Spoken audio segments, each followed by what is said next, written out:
Assalamualaikum warahmatullahi wabarakatuh. Kembali lagi di channel Mirsan Official. Dan pada video kali ini kami akan membagikan Anda video mengenai Kerajaan Selaparang yang letaknya di Desa Selaparang, Kecamatan Suala, Kabupaten Lombok Timur. Dan bagi Anda yang belum bergabung dengan channel kami, silahkan tekan tombol subscribe agar Anda bisa menyaksikan video-video kami yang berikutnya. Mengenal sejarah Kerajaan Selaparang. Di balik keindahan Pulau Lombok sebagai pulau destinasi dunia, ternyata banyak wisata sejarah di Pulau Lombok yang sayang untuk tidak diketahui oleh wisatawan lokal maupun wisatawan mancanegara. Salah satunya sejarah Kerajaan Selaparang. Kerajaan Selaparang adalah salah satu kerajaan yang pernah ada di Pulau Lombok.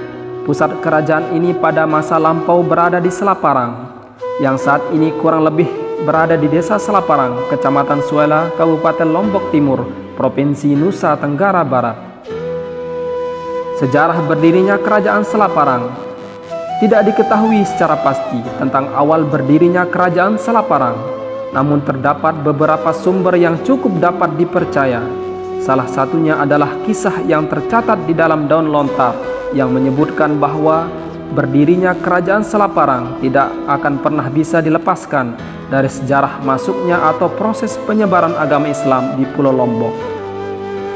Disebutkan di dalam daun lontar tersebut bahwa agama Islam pertama kali dibawa dan disebarkan oleh seorang mubalik dari kota Baghdad, Irak.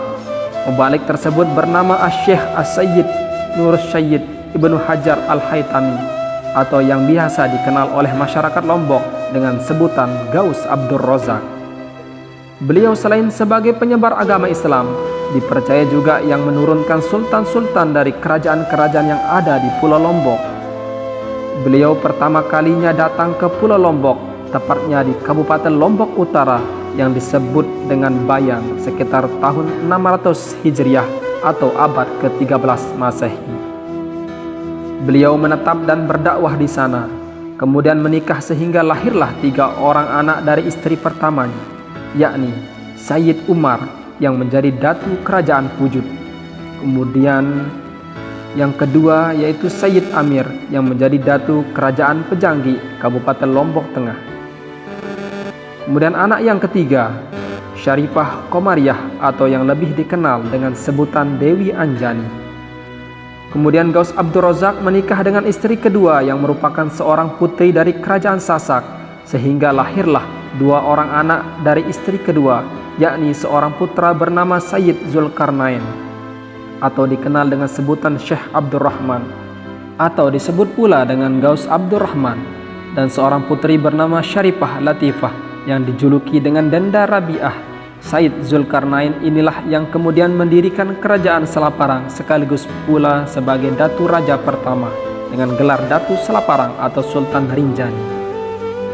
Kerajaan Selaparang tergolong kerajaan yang kuat baik di darat maupun di laut.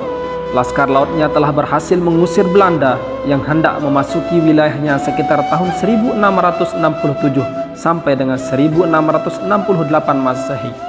Selain itu, laskar lautnya pernah pula mematahkan serangan yang dilancarkan oleh kerajaan Gelgel Bali dari arah barat 2 kali sekitar tahun 1616 dan 1624 Masehi.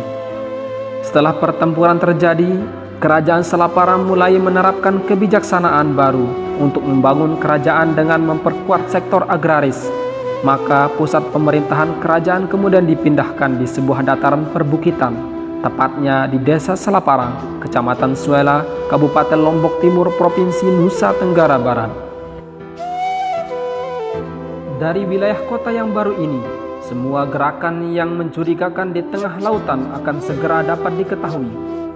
Wilayah ibu kota Kerajaan Selaparang ini pun memiliki daerah bagian belakang berupa bukit-bukit persawahan yang dibangun dan ditata rapi bertingkat-tingkat hingga ke hutan lemor yang memiliki sumber mata air yang melimpah. Berbagai sumber menyebutkan bahwa setelah dipindahkan ibu kota maka Kerajaan Selaparang mengalami kemajuan pesat.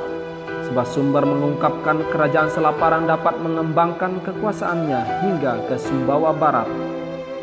Beberapa peninggalan Kerajaan Selaparang yang menjadi bukti kejayaan Kerajaan Selaparang saat masanya. Peninggalan tersebut diantaranya yang pertama, Masjid Pusaka Selaparang.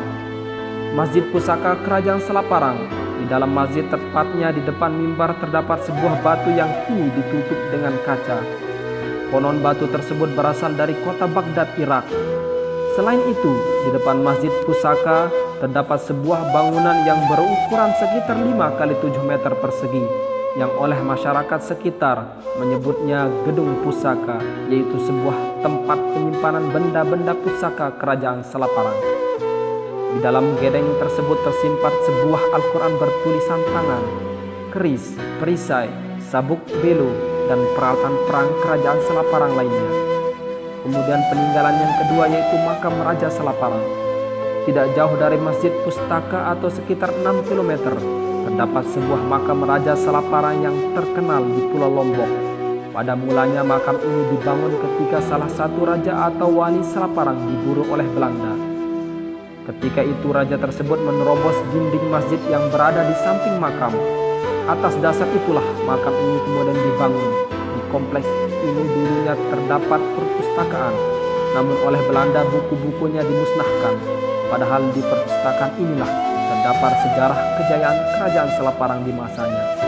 Bagi Anda yang ingin mengetahui lebih banyak tentang sejarah Kerajaan Selaparang, Anda dapat berkunjung ke Desa Ketangga, Kecamatan Suela, Kabupaten Lombok Timur, agar dapat melihat Masjid Pusaka dan makam Raja Selaparang. Desa ini termasuk desa tertua dan menyimpan benda-benda pusaka Kerajaan Selaparang yang menjadi saksi bisu kejayaan Kerajaan Selaparang di masanya. Terima kasih telah menyaksikan video ini. Semoga video kami bermanfaat untuk kita semua.